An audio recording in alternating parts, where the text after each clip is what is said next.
So I've used the router to trim the boxwood flush with the body. You can see how this works now, that this will act as a space for the gut to go over and protect the soundboard. All we've got to do here now is the final shaping, which we'll do in a minute. We're going to saw cut this flush here. In this example, we'll have a hole for the tailgut, but there is the option, of course, of making a ledge here instead.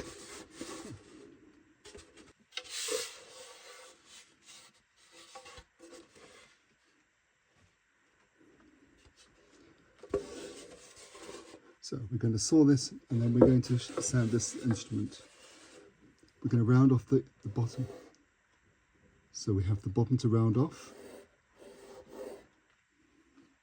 And this inner curve here, we just round this off a tiny bit. This is where your hand is going to touch from behind. So we don't want this to be sharp. So we're just going to, there's going to be a very gentle rounding at this point here. Maybe 3mm radius.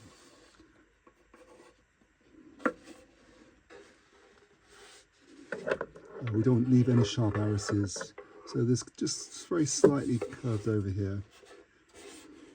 And we just need to check this over for the final sanding. There'll just be some places along here that we'll just tidy up with 180 grit and then maybe 220.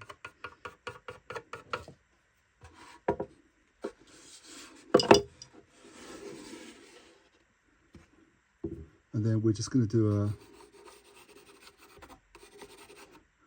again, up here we have a 180 grit to sand still, and then we're going to use hand sanding for the rest of it. Now, if you're very careful, you can use a circular sander with dust extraction for most of this, but it's safer, it's far safer to use a small sanding block and maybe start a 150 or 120 grit paper and then work your way to the 180. There's no rush at this stage, we're just trying to make sure it's all sanded evenly. Once it's been sanded all over, we will then damp this over and then see where there's any errors. And then we'll go back with 180 and 220 grit.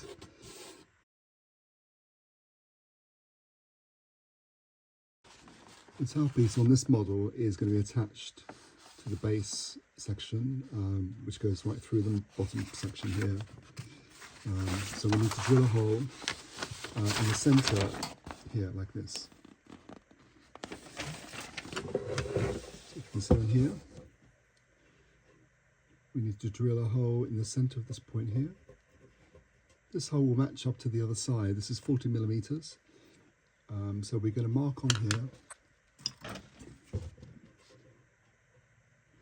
Now I usually use a 5mm, sometimes a 6mm hole, larger than the tailpiece gut, so that it can go through easily. And you can drill, if you have a long drill bit, you can drill all the way through. If you're using a shorter drill bit, you can mark on the same either side and drill from both sides to meet at the center. These are usually used for drilling lamp stands and things, so they are, you can get them. But otherwise, use a smaller drill bit from either side and then enlarge the hole.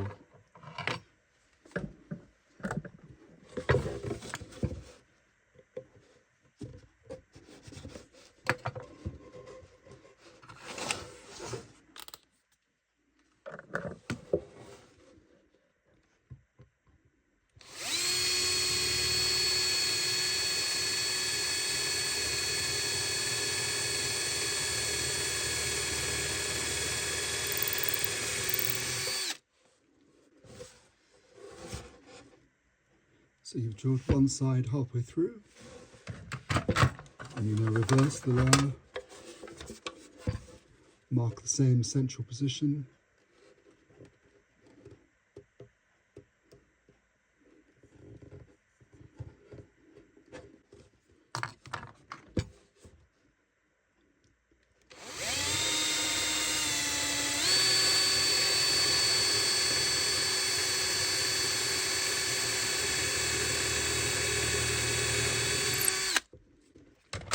bit of luck, they should meet in the center.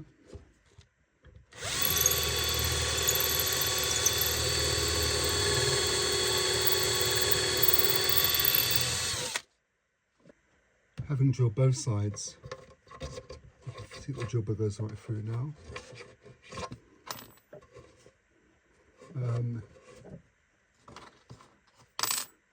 Sometimes I will enlarge this hole, sometimes I'll leave this. Now we can now we've drilled this on both sides, we can file this, smooth this down.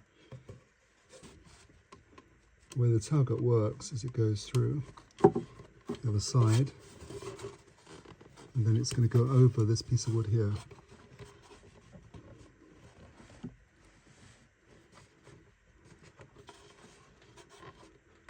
So what we will need to do is just to file it so that it can there's nothing catching. So we will, once we've sanded this down, we are going to file the edges of this hole just a little bit to make it easier. And then we'll also, once we finish sanding the lyre, we will put a very shallow groove just on this point here, just to guide the tailgut to the right place, central on the lyre when the tension is applied. But we'll do that later. That's for later on.